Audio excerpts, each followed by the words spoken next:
Hi, it's Ruthie, and welcome back to the RuthieFantastic channel. Today, I'm gonna interview myself.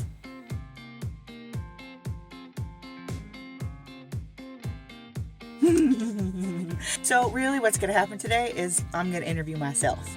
I used to do a series of videos back in like 2008 on this channel. You can see them in the history if you really want to look for them. Just search for questions and that'll pop up. That hashtag will find them.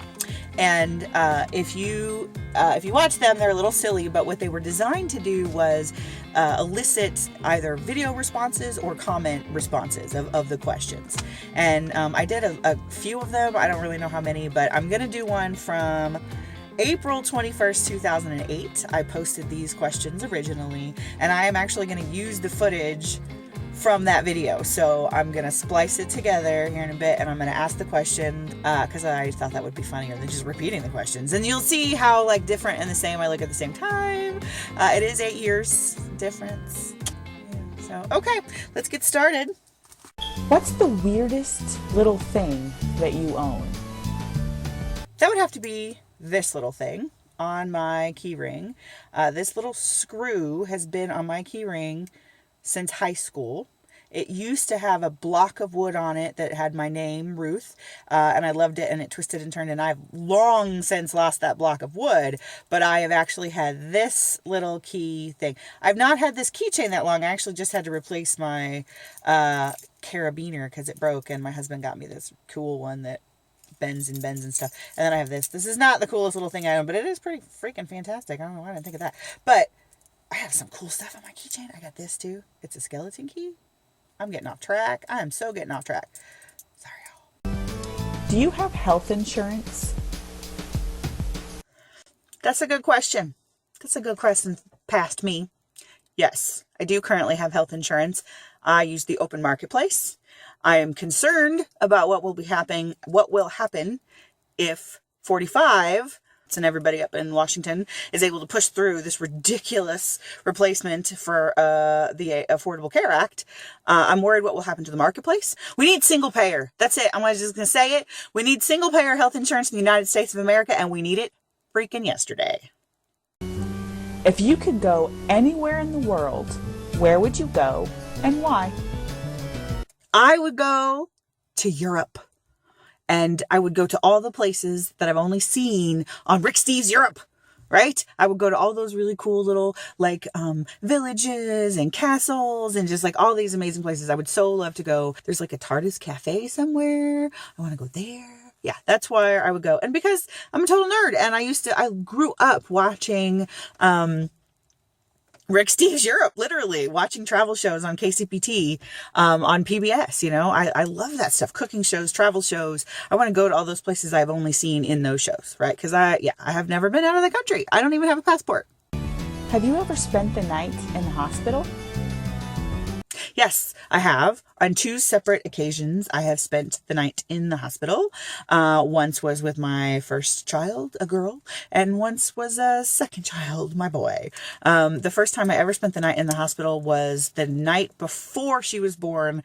I went into labor at noon on a Saturday, and I checked into the hospital that night.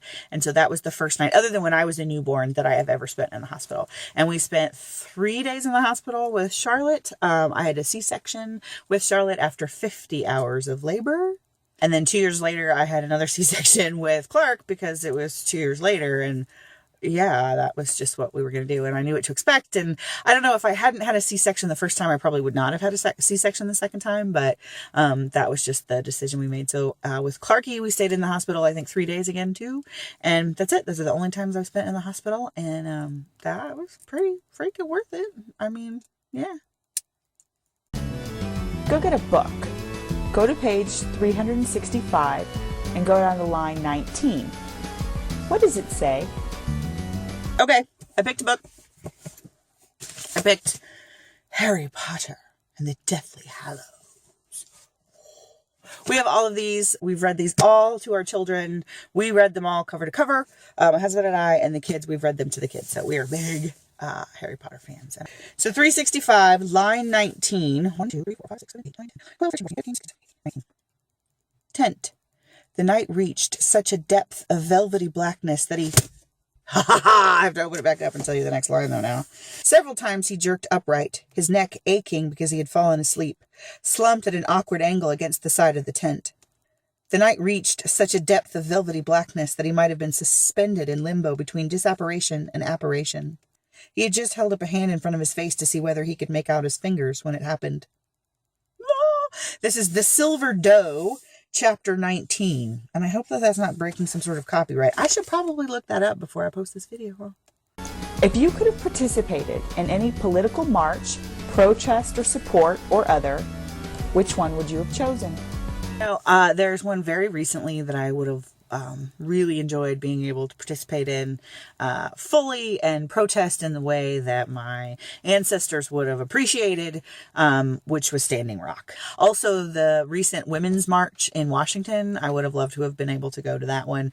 I didn't realize, I don't think, when it was happening, like I remember being at home that day and watching all of these rallies all over the country going, oh my God, this is amazing. Such amazing things are happening. And I was watching it on Facebook, watching lots of the live feeds. And I thought, how did I not freaking know about this? Like what was happening to me that I didn't notice that it was happening? And it's just, there were some really cool, amazing, performances and statements made by different women all over the world. And there were some that were like, but you know, you're never going to agree with everything in that entire movement. I mean, you just can't. So, but I just thought that would have been really cool to actually be there in person. With whom do you like to talk on the phone the most? You know, as much as I really enjoy talking, I actually don't talk on the phone that often. It is a rare thing when I pick up the phone and actually talk to somebody. I text people most often. I will have entire conversations when I could have picked up the phone and actually talked to you. I will have an entire conversation through texting. So my brother Benny, and my cousin Tressa, I really like talking to her as well. Talking on the phone, it's funny. I don't talk on the phone that much. I almost don't like it anymore. I don't know why I don't like it though. What's the difference between boys and girls? Boys have penises. Girls have vaginas. And even that is not all that true, because there are some people who feel like a boy but have a vagina. And there's some people who have a vagina. No, wait, I'm saying that backwards. Have a penis but feel like a girl. And I don't know, like I have the parts that I feel like I'm supposed to be. So I feel kind of lucky about that, because it would be horrible to not feel that way about yourself. And I feel like, yeah, so the difference between boys and girls is actually a lot harder than that definition, what I just said there. What question will you write for me? You know, I can't really write you a question. You don't exist anymore. I don't actually have a TARDIS, so I can't write a question for myself, but I can pose that to you right now who is watching this video. Ask me a question. Maybe I'll do a video in the future, or I'll just answer it in the comments, or I'll do a video in the future. Whee! So much for watching this video, y'all. That was so fun to answer my own questions. It really was. I'm sorry about the terrible lighting. I did not get outside in time enough where it was bright enough. I tried to do things in the daylight and the lighting is kind of off and it's very, very super reflecty. But that's what you get. The quality in the other part of the video is bad too. So we're just going to go with, this is a retro looking, crappy looking video. That's what you get when you're filming on a cell phone, which is what I film on. So thank you, like I said, repeating myself, for watching, and I hope that you're having a fantastic time wherever it is you are right now. Please don't forget to thumbs up, comment, share me, and subscribe to my channel for more videos in the future. The night reached such depth. The night reached such a depth of Thank you. No, don't say thank you again. I hope this came out okay.